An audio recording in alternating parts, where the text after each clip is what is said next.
Thank you, Jack, my grandson, said to me in a slightly hoarse voice. I feel like it's the first time I've heard Jack's proper voice since I started living with my son and his wife. Has it been a few months since he started coming to my part-time job after school? Jack and I had a relationship where he would just quietly eat a burger and then leave. But this time, Jack looked me in the eye and said thank you. Was there an invisible rift between Jack and me, so much so that such a trivial thing made me happy? I found it a bit odd that he's been sitting there for more than 10 minutes after finishing his meal. As the number of customers gradually begins to decrease, I mustered up the courage to call out to Jack. I'll be done with work in 30 minutes. Want to go home together? Jack looks up at I with a surprised expression and eventually nods quietly. After finishing work and leaving the store, Jack is standing in front of a vending machine. I pats Jack slightly hunched back and we start walking together. I push my bicycle while Jack walks diagonally behind me. Walking side by side with Jack, I can't help but feel sentimental about how much taller he has grown. The burgers, they're always so delicious. I crave them in the afternoon, Jack says abruptly. I tried hard to resist the urge to peek at Jack's face. Come anytime, I said, feeling so happy I could almost cry. I desperately tried to hold back the smile that threatened to spread across my face when Jack suddenly stopped walking. I was about to ask him what's wrong, but Jack stared at me intently with a look of determination before finally opening his mouth to speak. You know, Grandma. The evening sky turns a deep shade of red. Jack's expression is obscured by the sun's backlight, making it difficult to see clearly. I'm so sorry for everything. What? What do you mean? With a look on his face as if he's about to cry at any moment, Jack begins to explain why he never tried to engage in conversation with me until now. My name is Maria, and I'm 62 years old. I'm enjoying a peaceful retirement life with my gentle husband who is 7 years older than me. Tom, my husband, founded a construction company and worked diligently to grow it into a medium-sized enterprise that supports many employees. When he was younger, he was known for his somewhat arrogant attitude and aggressive business practices that defied industry norms. Although Tom's management style was forceful, those who knew him ultimately respected him because they understood that he had the best interests of his employees and the company's future in mind. After retiring, Tom had the opportunity to continue as a company executive, but he chose to pass the management rights to a capable subordinate and retire. The younger generation will be the ones to pave the way for the future, he said. Personally, I had a strong desire to have some alone time on weekdays. It's not that I disliked Tom or anything like that, but I believe that we both need an appropriate amount of space, so I decided to work at a nearby hamburger shop. Tom, who had been working non-stop, had never done any housework before. At some point, without me even asking, he suddenly started cleaning. He seems to enjoy cleaning the kitchen, shower room, and other areas while I'm out at my part-time job, and he excitedly buys new cleaning products and tools to show off to me. This detergent works really well at removing dirt. And this one has a nice scent too, he says. When he was younger, Tom always had a stern expression and a strict demeanor, giving off a rugged impression, so I find it a bit amusing that he has become gentle and cleanliness-loving at his current age. Tom doesn't seem to be aware of his own transformation and happily hums while enthusiastically cleaning the bathroom.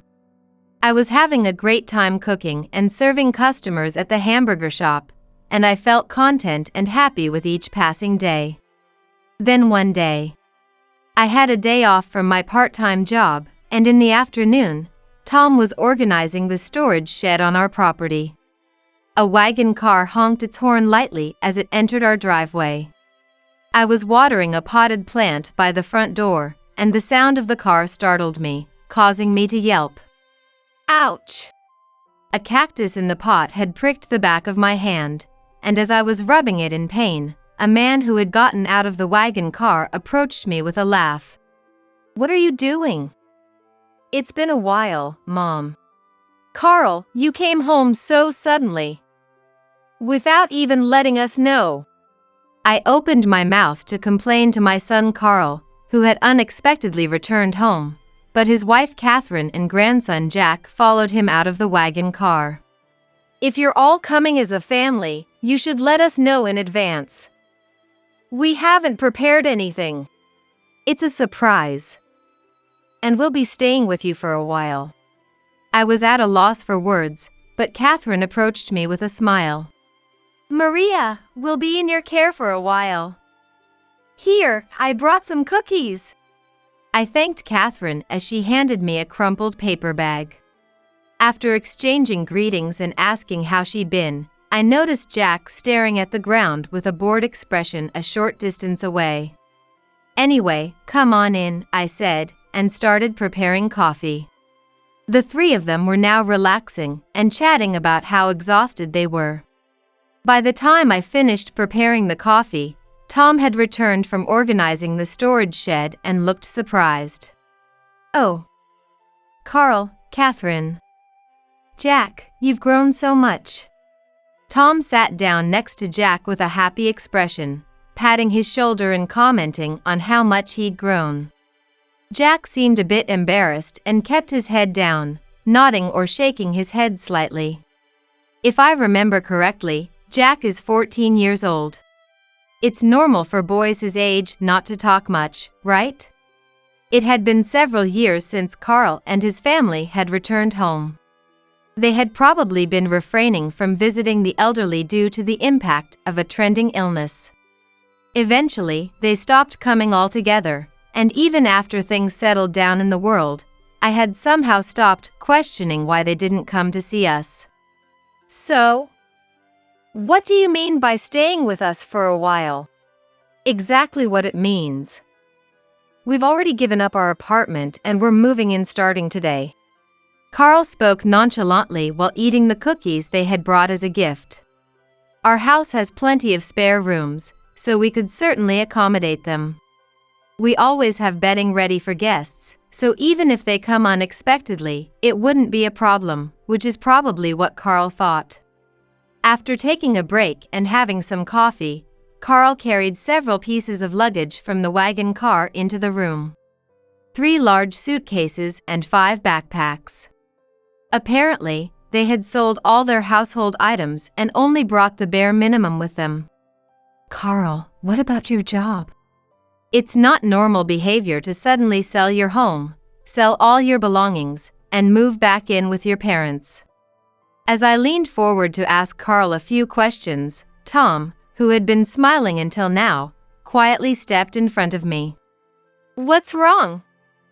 "Your son, your daughter-in-law, and your grandson. Is there anything happier than being able to live together?" Tom said this and suggested that we wait and see how things go for a while. "I suppose you're right." I muttered, not so much to Tom, but to convince myself, with a slight hesitation. Carl must have overheard our conversation by chance. He laughed in amusement. "Dad has become kinder than before. He used to be incredibly strict when he was younger." "Is that so?" "When I was in high school, I dyed my hair. It's a good memory of him forcibly buzzing my hair off with clippers." Catherine leaned in, listening intently to Carl's old story. Meanwhile, Jack quietly fiddled with his smartphone in the corner of the room. For a while, Carl and Catherine were busy going out, taking care of procedures for Jack's school and other matters, as they had both quit their jobs. When they came home at night, they talked about how they had been to the Employment Development Department to look for work and had interviews. "Personally, I think it would be really great if I could work at the same place as Carl," Catherine said. In the evening, Carl and Catherine ate a lot of the dinner I had prepared. Jack, a middle school student, had a small appetite and seemed thinner than other children his age, but it would be unfortunate if the change in environment had caused him to lose his appetite. I wanted Jack to eat a lot, so I prepared plenty of food almost every night, but it was always Carl and Catherine who ate it with relish. Tomorrow, I'm going for an interview for a job as an apartment manager. They're looking to hire 2 people at the same time, so I'm going to negotiate to see if they'll hire us as a couple. A week after this conversation, the 2 of them finally got the job as apartment managers. I was mostly supporting the lives of Carl and his family, who said they had hardly any money. Of course, I was the one preparing the meals, and they weren't even paying rent. Since Carl and his family moved in, the electricity and gas bills had skyrocketed, and they started using sympathetic language to ask for favors, like buying them clothes. Just help us out a bit more until we get our paychecks and our lives stabilize somewhat. Sorry about this, Mom. From childhood to adulthood, Carl was a child with intense mood swings. When something didn't sit well with him, he would suddenly get angry and break things like the walls of the house. Even now, there's still a hole in the wall from when he broke it when he was younger, and I was a little afraid that if I didn't somewhat indulge his selfishness, he would suddenly fly into a rage.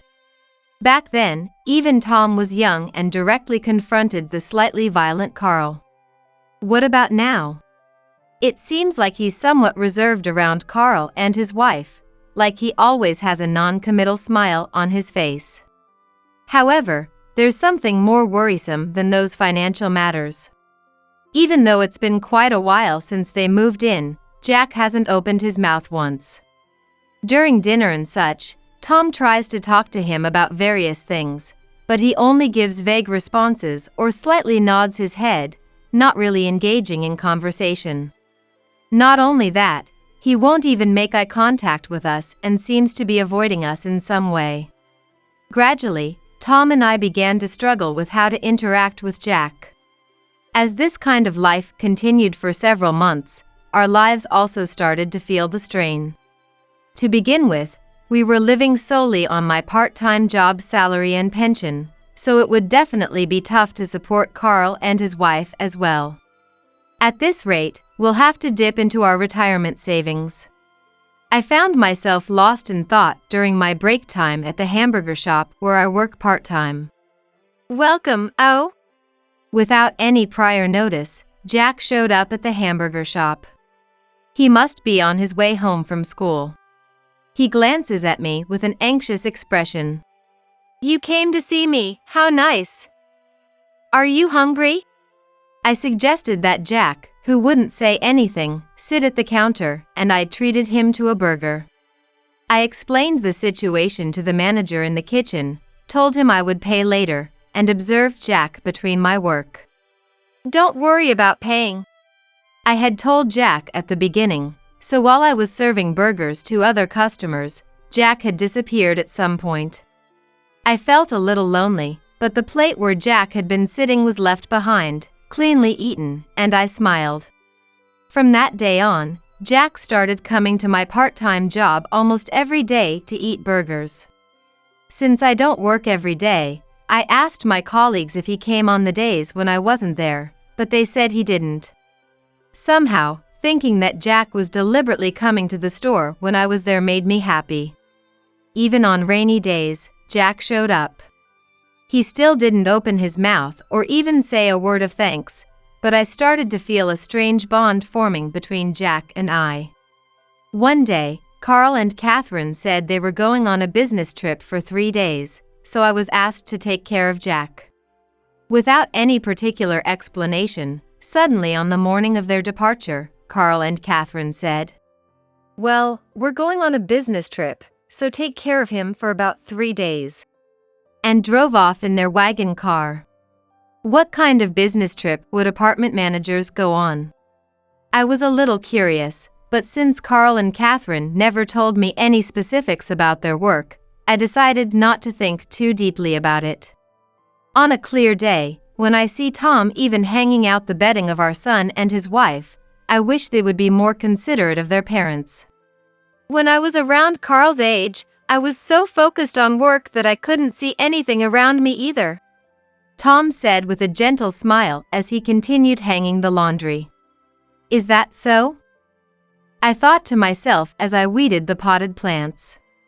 Indeed, when Tom was younger, he was busy with work and often came home late, but he always made sure to face his children and family properly.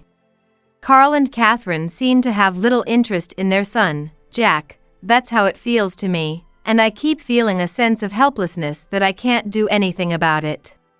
In the afternoon, while I was working at the hamburger shop, Jack came in again that day. I signaled with my eyes for Jack, who usually comes around the same time, to sit down, but he seemed somewhat less energetic than usual. I wondered if something had happened at school.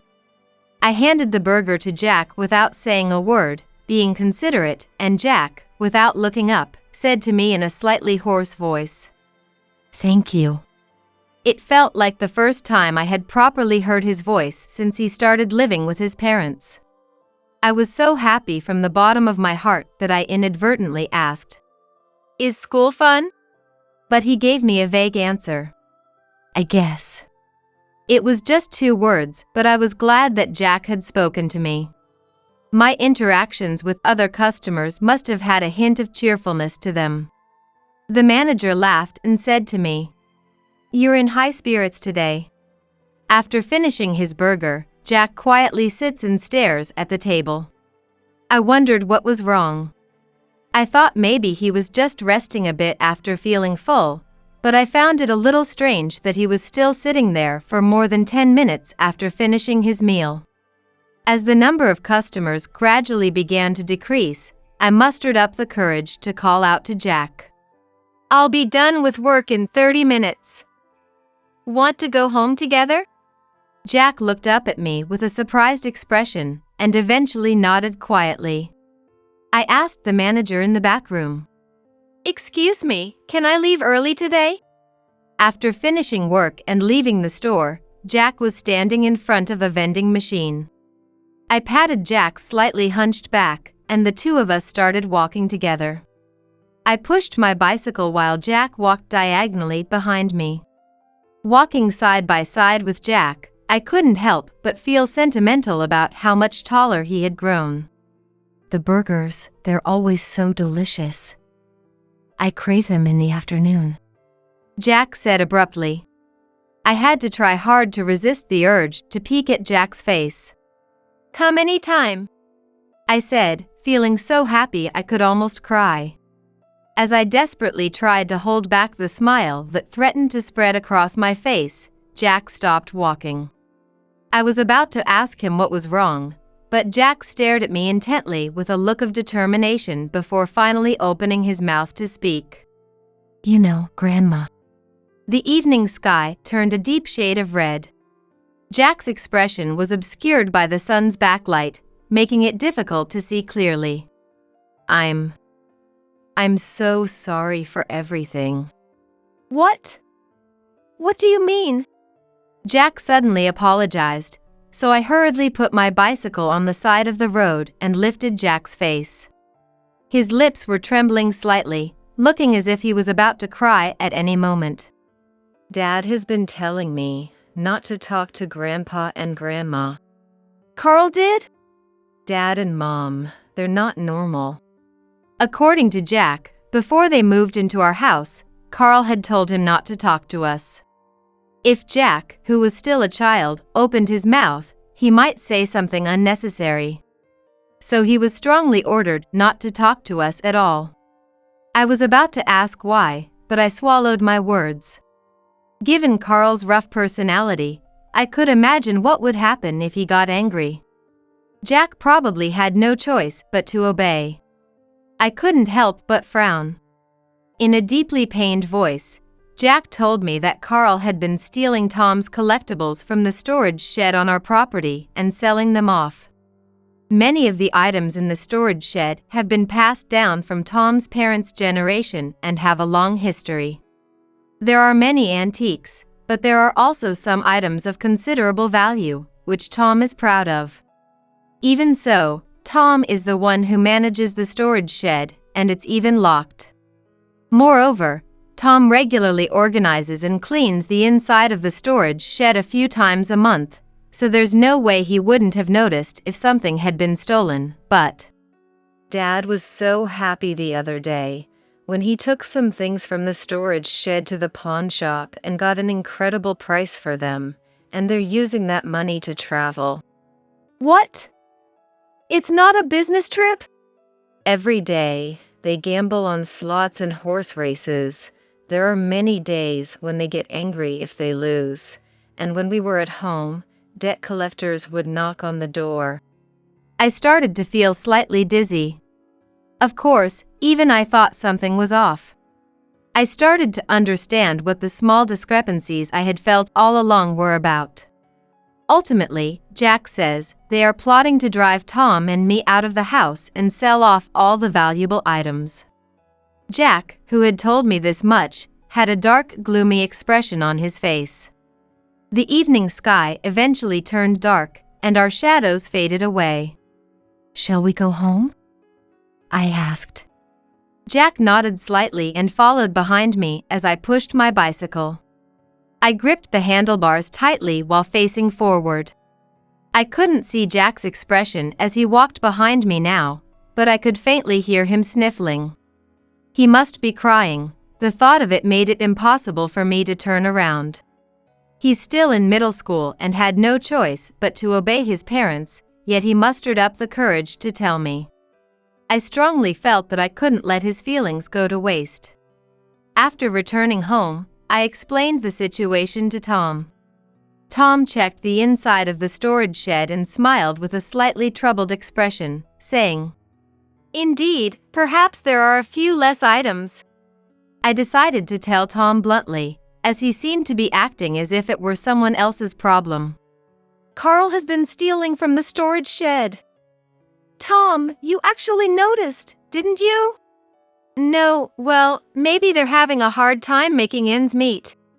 "If they're having a hard time, they should just say so. Doing something like this, like a thief. Calling it theft is an exaggeration, right, Jack?" Jack, who was listening beside us, hung his head. Was Tom going to continue to go about his business with a calm smile on his face as if nothing had happened? Seeing him like that, I instinctively grabbed Jack's shoulders and glared at Tom. "It's Jack who has been suffering from being caught up in his parents' circumstances. Weren't we the ones who allowed it to happen?" "But it's true that there are fewer items in the storage shed, but whether Carl stole them or not." I showed Tom the screen of my smartphone. For a moment, Tom looked surprised, but the screen showed Carl and Catherine loading what looked like antiques from the storage shed into their wagon car while checking their surroundings. It seemed to be a secretly taken photo. It looked like it was taken through a gap in the glass window of the house. I enlarged the screen with my fingertip so that Tom could see it clearly. It was definitive evidence that Carl had stolen our antiques, taken them to a pawn shop, and sold them off, undeniable proof of a crime. "Who do you think took this photo?" "It was Jack. Jack was the one who told me about his parents' crimes." "Indeed, these are our antiques. Some of these are quite valuable." "Do you still not understand? What Jack wants us to do for him? What we should do from now on?" I found myself in tears, appealing to Tom. I hugged Jack and continued to cry. Although his physique was already approaching that of a young man, Jack was still very much a child. How could I ever forgive Carl and his wife for forcing such a child to deceive his grandparents? Tom, who had been looking down at me as I became emotional, eventually put his hand gently on my shoulder as if he had made up his mind. "I understand." When he looked up, I was surprised. Tom had a sharp look in his eyes that I hadn't seen in years. It was as if he had returned to the days when he was feared as a strict president, making forceful business deals in his company management. The next day, Carl and Catherine, unaware of anything, returned from their trip. After placing some luggage in their room, they come to the living room, saying they're tired, and the moment they open the door, both of them freeze simultaneously. "Sit down," Tom said to Carl in a short, thick voice.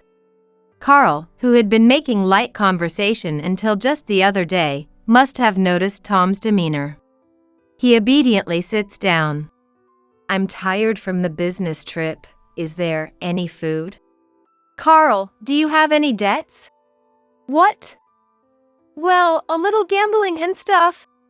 Carl is instantly swallowed up by Tom's intimidating manner of speaking. Catherine, who is listening beside him, also seems to be silently watching without saying a word. "Many of the items in the storage shed have been passed down through our family for generations. Why did you sell off the things we inherited from our ancestors on your own?" "Wait a minute. I didn't sell anything. The stuff in the storage shed? I don't know. Tom immediately hands a paper he had placed on his lap to the table. "The other day, after hearing Jack's story, I went to the pawn shop, explained the situation, and had them issue an itemized statement. The pawn shop owner initially grumbled about personal information and other strict matters, but Tom had asked an acquaintance from his company management days to have the itemized statement issued. It was indisputable proof that Carl had stolen items from our storage shed and sold them to the pawn shop." "Why did you sell them?" Well, come on, laugh it off and forgive me. We're family. Of course, I'll forgive you. But..." Tom stands up and leaves the room. Carl and Catherine look at each other, their expressions anxious about what will happen next. Eventually, Tom returns with two large men and looks down at Carl and Catherine, speaking in a stern voice. "I have an acquaintance who runs a hospital for addiction. I asked them to clear a hospital room for you, even though it was an unreasonable request."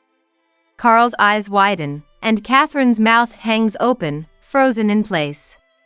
The large men are both wearing white coat-like jackets, and as soon as they appear, they grab the wrists of the two. "Wait a minute! What is this? What's going on? Please wait! What's this? These people! I'm scared!" I was watching from the slightly separated kitchen, holding Jack tightly. "You'll receive treatment for gambling addiction for a while. Don't worry about Jack until you're cured. Well then, please take them away." Carl and Catherine are taken away by the large men, shouting something loudly. "No way! Are you serious? Please, Dad! Listen to me. I'll work hard from now on, so please forgive me." "Me too. I'll work hard too. Please forgive us." The two of them plead with Tom, crying. Instead of getting the police involved, which would normally be the case, Tom decided to put them in a rehabilitation facility. Tom strongly believed that this would be better for Jack's future. Parents are supposed to work quietly for their children. Carl and Catherine, who can't do that, are unfit to be parents. As my responsibility for raising such a son, I intend to help them find work when they return. With those words, Carl and Catherine were taken away by the facility staff and headed to the hospital. In our now quiet home, Jack shows signs of being disheartened. I wanted to say something comforting to him, but nothing came to mind. Tom stands in front of Jack and gently sits down. "It's okay. It'll definitely be okay. I will make sure to turn your dad and your mom into decent human beings. Grandpa. I won't turn a blind eye anymore. We'll be Jack's substitute parents for a while now. Make sure to study hard." Tom placed his large palm on top of Jack's head and stroked it with a gentle smile. Jack closed his eyes in embarrassment and eventually started laughing. Afterward, Carl and Catherine, who had been taken to a psychiatric clinic and diagnosed with gambling addiction, were admitted to a rehabilitation facility. They seemed to have vaguely realized that their current way of life was not good, and although they were reluctant at first, they quietly agreed to be admitted after Tom's stern persuasion. I thought Tom had returned to his younger days when he was strict with both others and himself, but he reverts to a gentle expression in front of Jack and me. I'm putting on an act in front of Carl. The results I expect from him are not of this level. That's right, I reply in my mind. It must be a great shock for Jack, who is still in middle school, to have both of his parents admitted to a facility. What can I do for him now? Even as I ponder this, I continue working at the hamburger shop as usual. After school, Jack comes to my part-time job almost every day to eat a burger. Listening to him talk about various things that happened that day and his complaints has become one of my joys. Today, at school, Jack, who talks with his mouth full of burgers, now feels like a child of his age. It seems that Jack was actually a talkative child. I sincerely hope to learn more about my beloved grandson from now on.